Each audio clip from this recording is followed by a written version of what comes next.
Hola Alejandro. Hola Jorge, ¿cómo está ahí? Mucho gusto. Bien. Hoy Oye, día nos tocó digitalizados. nos tocó. Oye, tienes toda la razón. Fíjate que ahí, Oh, ese es su lugar, señor. sí, lo lamento. Hoy día se me complicó la agenda, entonces me tengo que quedar por acá. Estoy aquí en mi oficina, así que desde aquí estoy compartiendo con su fiel audiencia, mi estimado Jorge. Bueno, oiga, aunque nos va a dejar hoy día, nos va a reemplazar rumbo a Santiago en los próximos instantes. Bueno, usted En un sabe ahí, ratito más. cuidado con las declaraciones que hagan ahí en el programa. Sí, sí, pues, hay que ¿Qué tener opináis de lo mucho que cuidado. dijo Natalia Piergentili? Que me cuesta ese apellido, no sé por qué me cuesta tanto. Sí, bueno, Ex presidenta del yo, yo, PPD. yo siento de que, bueno, ya es noticia nacional, ¿cierto? Este programa de televisión en algunos puntos. Y a mí lo que me duele es que sea justamente noticia por este tipo de declaraciones, ¿no? Que como que los personajes, como que a políticos de renombre y políticas de renombre, como que el personaje se los come, se dejan llevar por el personaje y dicen palabras, por supuesto que me parece que destemplada en algún sentido. Estoy hablando solo de lo comunicacional, porque efectivamente en el fondo yo estoy de acuerdo de que estas personas debiesen responder con todo el rigor de la ley. Estamos hablando Democracia de viva, ¿no es cierto?, por corrupción. el tema de la fundación Exactamente, y lo que dijo Natalia, ¿no es cierto?, para exactamente. contextualizar, ¿no es cierto?, fue un gravato, una suez situación, digamos, que fue expresada, digamos, en sus Sí. palabras, que cayeron bien en algunos casos y que cayeron muy mal en algunos otros. Tú compartes la idea fundamental, pero no la exposición de cómo se hizo, ¿no? Exactamente, Ya. yo comparto el fondo de la crítica, evidentemente. Eh, me gustaría precisar, Sí. sí, en el sentido de que yo lo he planteado en ese mismo programa de televisión, yo he dicho, he intentado relevar, ¿cierto?, el mensaje de que aquí tenemos un problema con, con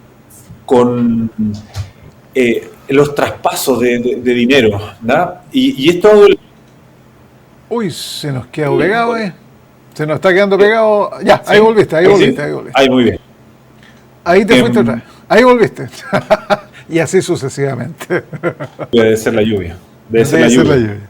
Ya, dele Sí. nomás, amigo. Bueno, estaba sacando la idea de lo que está ocurriendo hoy día en el Consejo Constitucional, en donde efectivamente republicanos y la derecha avanza con suprimir mecanismos de fiscalización, que yo creo que es lo que como telón de fondo ocurre en la situación de las fundaciones y los convenios, sin dejar de lado las responsabilidades penales, administrativas y éticas de las personas que no teniendo presente estos mecanismos de fiscalización, igual nomás incurrieron en este acto de corrupción, donde Ya. fueron jueces y parte y se repartieron una plata que corresponde al Estado de Chile.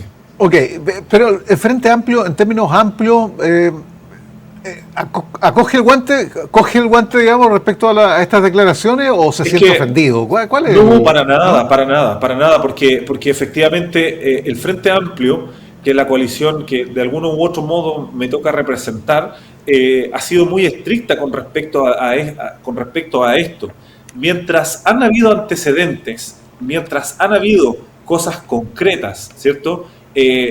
Con trazabilidad precisa respecto de culpabilidades y políticas, estas han dado pie efectivamente a situaciones de querellas por parte del Consejo de Defensa del Estado, que es como los gobiernos pueden defenderse frente a estos actos de corrupción, expulsiones de militantes, expulsiones también o sea, renuncias, solicitudes de renuncia a autoridades como Ceremis, como subsecretaría. Entonces, hemos estado haciendo lo que nos corresponde hacer en la medida que van avanzando los antecedentes y lo que nosotros hemos dicho, que los únicos autorizados en términos éticos y jurídicos para poder decir cuál es el grado de culpabilidad de tal o cual personero son los tribunales y son Ok, las querellas que hoy día están en marcha. ya, pero hay que convenir, ¿no es cierto?, que en el último tiempo, de una y otra parte, ¿no es cierto?, han ido escalando algunas declaraciones y Sí, esto efectivamente. indudablemente interfiere en una buena relación, desde la toxicidad que habló la expresidenta Bachelet,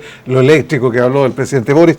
Hoy día, por ejemplo, Álvaro Elizalde, que es el secretario general de la presidencia, afirmó que hay una serie de declaraciones parciales o separadas por estos 50 años que refuerza la división y que, bueno, suponemos también o podemos esperar esto se vaya aquietando o templando, digamos, de aquí al 11. ¿Cómo ves tú el marco, más que político, porque yo sé que hay un cargamento ideológico muy potente entre uno y otro lado, ¿no es cierto? Y no creo que se vaya, al contrario, Mire, que se vaya a acercar, yo creo que se va a separar un poquito más para el 11. Pero la ciudadanía, ¿cómo, tú que estás ahí en la calle, pues el concejal sí, es eso lo que hace? sí. Yo en la última semana hemos estado en hartas actividades respecto de los derechos humanos, actividades por la memoria, organizadas principalmente por la Comisión de Derechos Humanos de Viña del Mar. Y ha sido lamentable porque aquí hay dos aristas que se juntan. Primero, es que yo siento de que como izquierda tenemos el derecho de poder llorar a nuestros muertos las veces que estimemos conveniente hacerlo. Y que también en ese ejercicio que es profundamente político, decir, en este lugar, que es lo que ocurrió en Viña del Mar, se torturó. Hubo centros, casas de Viña del Mar que funcionaron como centro de detención y tortura, y eso está informado en el informe Rettig, en los informes Valech, a propósito de las discusiones que se están dando por levantar el secreto. Entonces, no es algo que la izquierda esté inventando. Y nosotros, la memoria es una cuestión fundamental porque con la memoria se construye futuro. Y hemos hecho actos que tienen que ver con eso, que es poner una placa conmemorativa en el lugar donde se torturó, donde se aplicaron suplicios a compatriotas nuestros por pensar distinto. Y fíjese que este hecho, que no resiste, digamos, un mayor problema, hay gente en nuestra ciudadanía que le genera malestar y lo incita al odio. Esas placas, los vecinos de La Habana, de calle Habana, que hubo una casa de la CNI que funcionó como espacio de tortura, no permitieron los vecinos, se manifestaron en contra de hacer este ejercicio de memoria. La placa que pusimos en Álvar en conjunto con diversas autoridades fue violentada a los pocos días, fue rayada entera. Entonces, hay dos cosas que se mezclan acá. Que uno puede tener una posición política respecto de lo que fue el gobierno de Salvador Allende, y eso es legítimo. Podemos discutir de la esfuerzo económico, podemos discutir incluso de la validez de intentar el socialismo por la vía chilena, por la vía democrática. Pero una cosa que queda fuera de todo ámbito de discusión es la dictadura que se vino después. Y que hay 17 años donde no se justifica, por ejemplo, el hecho de tener sindicatos suprimidos, universidades intervenidas, un gobierno que funcionó sin un contrapeso, jueces asustados, sin un congreso durante 17 años. Yo no sé cómo alguien puede defender eso en esta altura de la vida. Entonces, déjenos llorar a nuestros muertos tranquilamente. Eso es parte de nuestro también, de nuestro corpus ideológico como izquierda, y debatamos en lo que corresponda a lo que fue la experiencia del gobierno de la Unidad Popular, que tuvo sus sombras y sus luces, pero fue un proceso chileno, un proceso ascendente. Pero el asunto de los derechos humanos, el asunto de poder llorar a nuestros muertos tranquilamente, eso, yo exijo respeto por parte de quienes no piensan como nosotros. Se entiende el fondo. ¿Qué pasa con la declaración que ha intentado el Ejecutivo, ¿no es cierto?, el gobierno, hacerlo transversal, que llegue a todos los partidos políticos, a toda una ciudadanía que ya a esta altura, 50 años, no sé, 5 décadas, tiene que entender los cambios, asumir los cambios y a ver, entenderlos desde dentro, con una mirada también humana, sí. En el sentido de que el adversario político es un ser humano, es una persona, es un chileno, es un compatriota, sí. No es un guerrero, ¿no es cierto?, que hay que eliminar, ¿te fijas? Sí. ¿Sirve ese contexto, en ese contexto, esta declaración que pretende que a todas luces parece que no funcionó ya, ¿no? Mire, a mí lo que yo siento de que Gabriel Boric, presidente de la República, de un pacto construido en base a la emergencia, que aprueba dignidad más el socialismo democrático, que principalmente esta fuerza se llamó Unidad para Chile, que me parece que cumple un rol de carácter histórico en el tránsito que estamos viviendo. Yo creo que el presidente Gabriel Boric ha estado a la altura de un momento tal vez el más complejo de lo que llevamos en democracia. Desde la dictadura, iba a decir, en democracia. Efectivamente, la cifra redonda que significa 50 años está trayendo un debate álgido, está abriendo heridas, pero esas heridas están ahí abiertas y están supurando porque efectivamente como sociedad hay un proceso que no hemos dado, que en la democracia no hemos resuelto nuestras diferencias y que se ha mezclado todo, porque hoy en día tenemos personeros, adversarios míos en términos ideológicos, que incluso niegan hoy en día las violaciones a los derechos humanos, sí, pero las eso torturas. es muy mínima cantidad. Yo creo que en todo ámbito, ¿no es cierto?, hay posiciones absolutamente extremas. No creo que sea el tenor, digamos, de una derecha que entiende que la historia es la historia, ¿no? Es que lo que pasa es que a eso voy, y para cerrar la idea, y gracias por ordenarme un poco con respecto a la intervención principal. El presidente ha estado a la altura, ha convocado a un plan nacional de búsqueda para que el Estado, que es responsable de las desapariciones y de las torturas, haga su trabajo durante estos últimos 50 años que no se ha hecho. Ha convocado a los partidos de derecha a poder establecer un diálogo, a poder encontrar un diálogo común y a partir de ese diálogo común construir futuro. Pero no se ha estado a la altura, el presidente Gabriel Boric se ha reunido incluso con un presidente que él, siendo diputado, criticó mucho, siendo candidato, ¿cierto?, criticó mucho, pero ahí ha estado tratando de establecer un puente. Él lo ha hecho con Ricardo Lagos, lo hizo con Bachelet. Entonces, me parece que como jefe de Estado ha estado dando luces ecuménicas bien importantes. Yo siento, en función de lo que tú me dices de la calle, de que la intensidad va a bajar luego del 11. Oye, bueno, perdón, te pregunto lo de la calle, Alejandro, porque a 50 años el 56% de la población tiene un bajo interés por la conmemoración, 50%. Sí. 70% estima que la fecha divide a los chilenos, que lo hizo Pulso Ciudadano, ¿no es cierto? 42% de la población está muy en desacuerdo con que se haya realizado el golpe de Estado, 42%, versus un 32,8% que está de acuerdo. O sea, a eso es lo que son voy. Cifras, son números, son guarismos. Y que son importantes y tienen una explicación a mi juicio. Tienen una explicación en el hecho de que hemos dejado los asuntos públicos. En este formato jurídico que nos encontramos, es decir, cómo se distribuye el poder en Chile, el hecho de nosotros tener mandato, ¿cierto? Nosotros elegimos a una gente que nos representa en los asuntos públicos y lo hemos dejado de lado. Se ha dejado de lado la educación cívica en las escuelas, se ha dejado también una participación mucho más profunda en clubes deportivos, en juntas de vecinos, donde se tiene que debatir esto. Imagínense que cuando uno va a una junta de vecinos, a un club deportivo, centro de madre, en general hay una cierta incomodidad de hablar de política. Y la pregunta es, bueno, ¿dónde hablamos de política? En Chile se dice, en la mesa no hablamos de política, ni de religión, ni de fútbol. ¿Por qué? ¿Por qué hemos retrocedido tanto? Entonces, si nosotros no queremos hablar de política, ¿a quién le estamos dejando esa responsabilidad?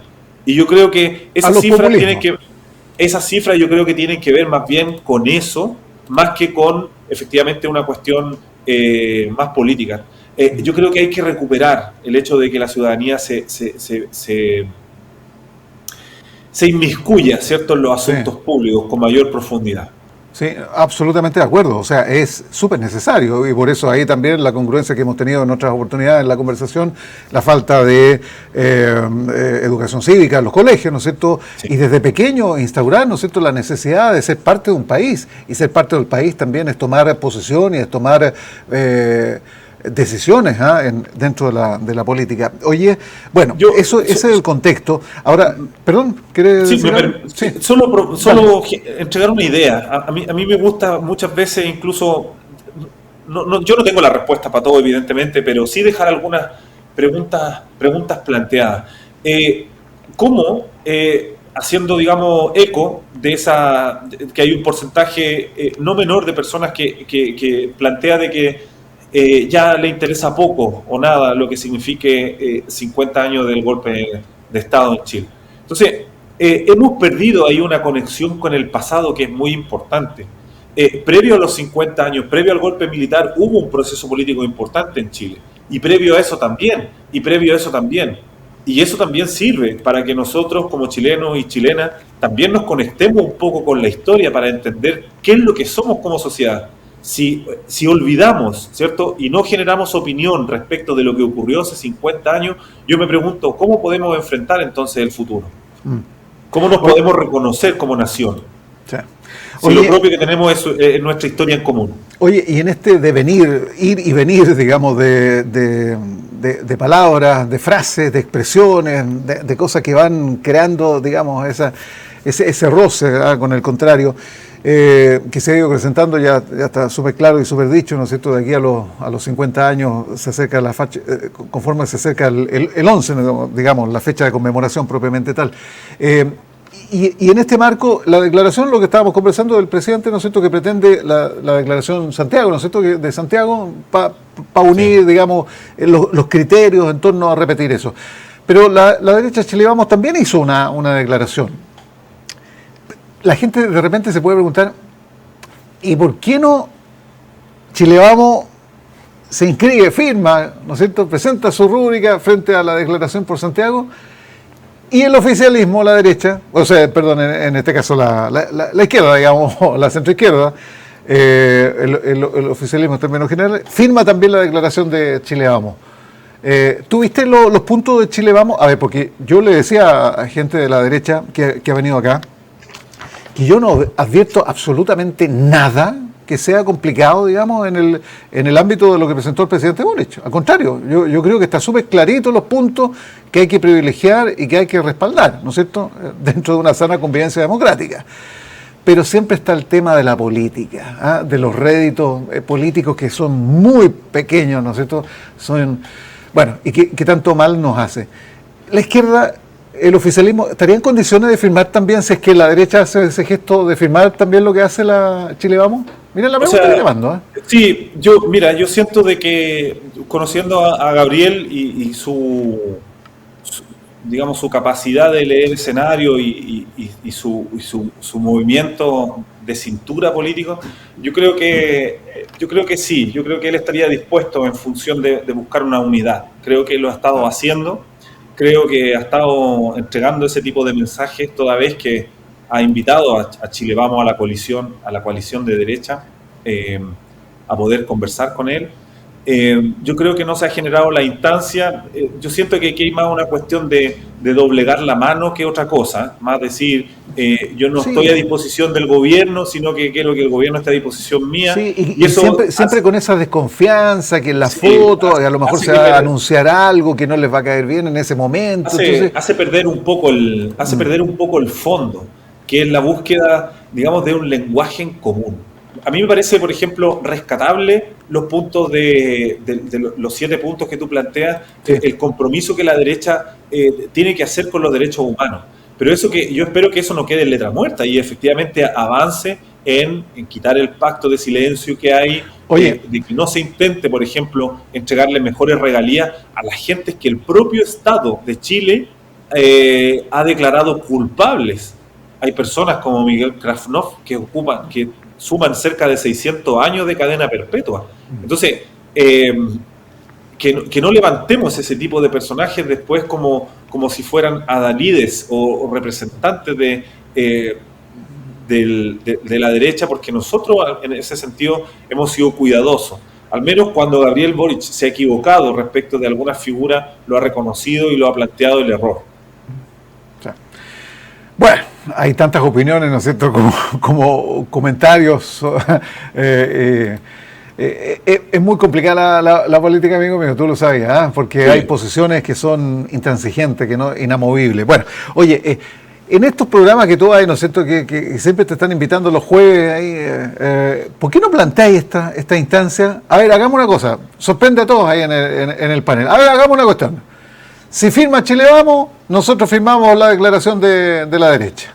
Sí, y nos abuenamos. ¿Y por qué no te mandáis una declaración así? No, porque, o sea, está bien, sería interesante. No, lo he intentado, de hecho, lo he intentado. Pero así súper claro, así súper tajante, nada que cuestionar. A ver, hagamos una cuestión.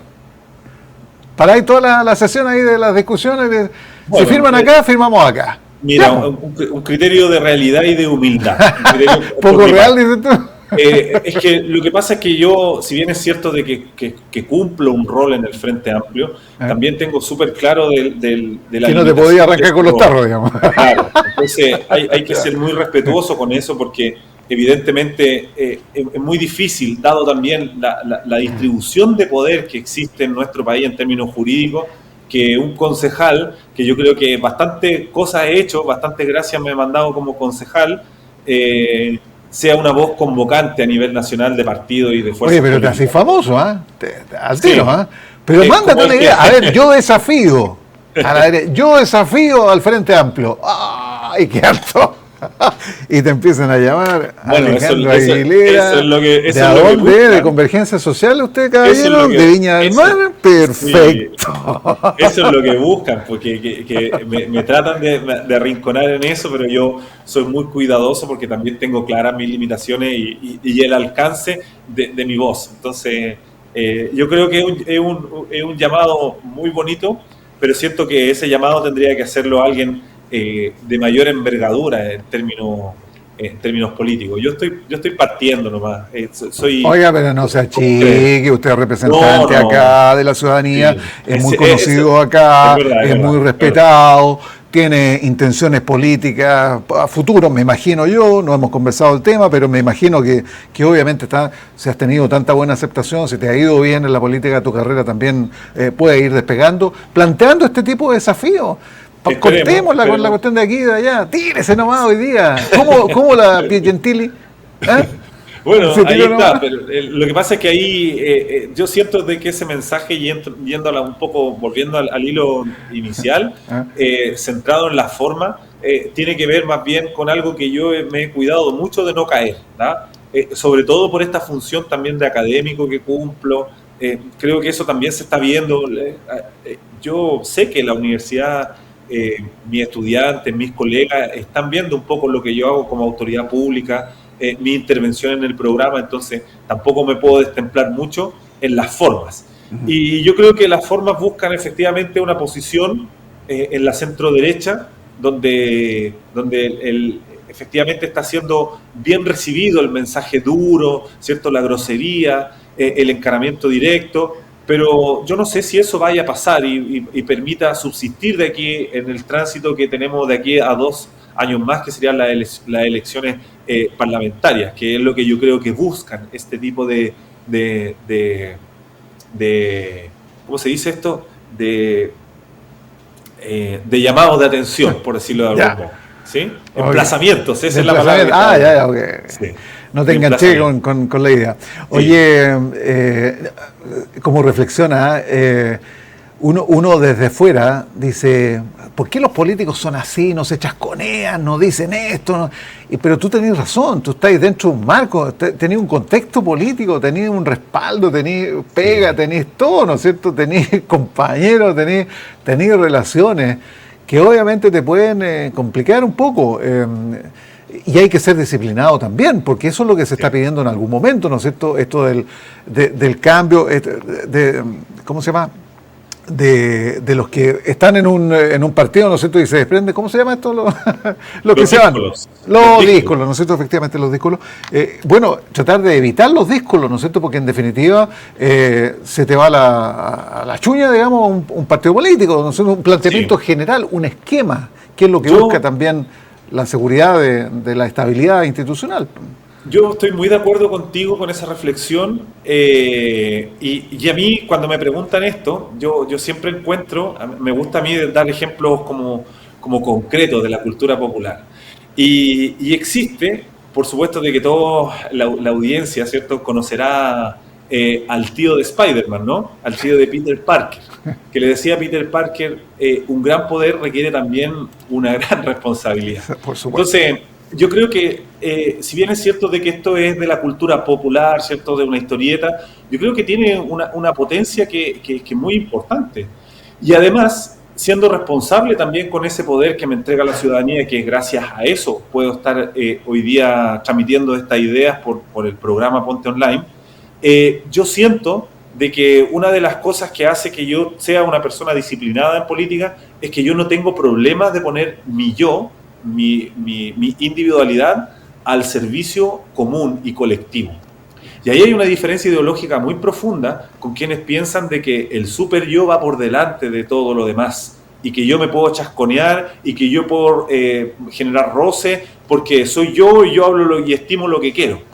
Yo siento que no es tan así y no se trata de autocensurarse, sino que se trata de ser responsable y de tener claramente los límites, que cuando uno decide militar, cuando uno decide construir colectivamente en conjunto con otros y otras, ese yo tiene que ser responsable.